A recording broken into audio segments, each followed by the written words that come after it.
Hey, I'm gonna be real with y'all, man. Cue the gunner, if y'all know what I'm talking about. And I'm right back in the A. Smooth, I ain't leaving no trace. Smooth. Hey, man, things is cooking up in the A, bro. Come on. We just got the decommitment of Christian Garrett. Wait, hold on. So let me show y'all first. So here it is right here. From Hayes Foster of 1-3. 4-star defensive lineman Christian Garrett has decommitted from Georgia. He tells me, as he said earlier, it's going to be a big decommitment tonight. This is the one. I'm shocked because actually my boy Max actually talked to Christian not too long ago, actually at the Quirky Luncheon on Monday. So I'm actually shocked, obviously, to hear this news. And he seemed pretty good in with Georgia. He really did. He seemed like he liked Georgia. And like I said, they building that defensive line group. Obviously, I know they want Justice Terry. They're probably going to push more now, especially with this decommitment. As well. Obviously, I know he plays edge and things like that. But this is a big loss for Georgia. It's a top 100 recruit. So, and this is big for Tech as well because, like I said, he's trending there. So when you think about what they're building, think about this, y'all. Already a top 20 class, according to Rivals, 247, on 3. I don't think ESPN does team rankings.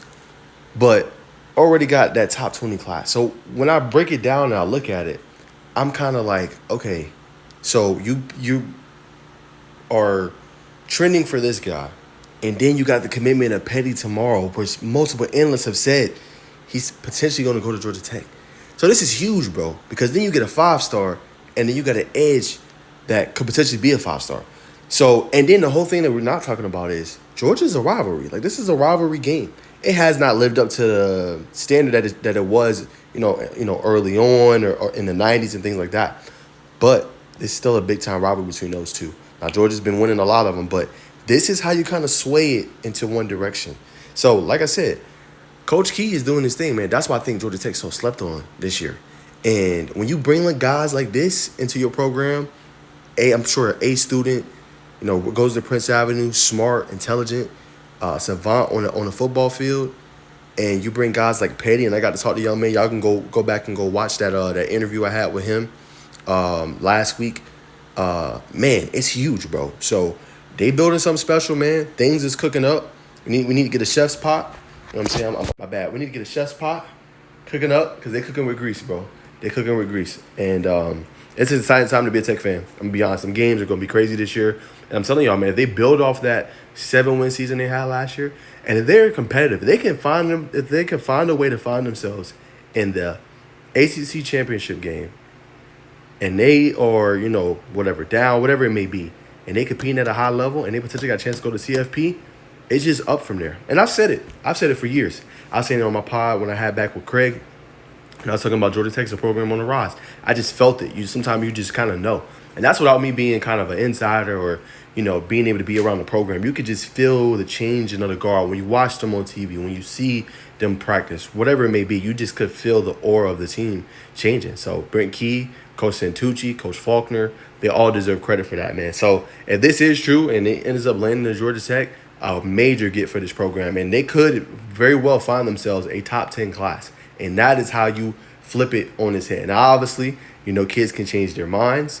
It's going to be important they get every kid to sign on the dotted line because right now, just a quick update on the recruiting. Auburn is trying to flip Sam Turner. You know what I'm saying? So that's big, and that's one of the guys they wanted early. I'm telling you, when I was there, Coach Key was on him early and talked to him and everything. So they really like that kid. So they're going to have to continue to kind of, be in that relationship with him. I'm sure they are, though. Georgia Tech does a great job, but continue to make sure he feels good, continue to keep the communication up with him, talking to him. Because Sam Turner, even though this wide receiver class is so deep, some of these guys are going to probably be leaving here soon. So you're going to need your young guys to be able to come in. And they got a lot of guys, and their receiving corps is going to be great this year. But overall, man, a great job by the recruiting. Shout out, obviously, to everybody on the recruiting staff doing their thing, man. Another big thing for Georgia Tech. And like I said, they land this kid right here, along with potentially Petty tomorrow. Whew. Hey, man, stock is up. But, hey, if you ain't bought Georgia Tech stock, go ahead and buy you some, man. I'm telling y'all, buy you some Georgia Tech stock. This program is going to be crazy. I'm so glad I'm blessed to be able to cover this team this upcoming year, man. It's going to be so exciting. I'm going to be at all the home games for sure. The road games I'll be watching at the Cribbo. You know what I'm saying? I'll probably going to try to go to one of them. I might try to go to UNC. But, man, it's on the rise. Y'all keep it locked. Make sure y'all follow me at Najee Wilk on the TikTok, on the X, on YouTube. I'm going to have updates all season, man. But this is incredible. Y'all stay tuned.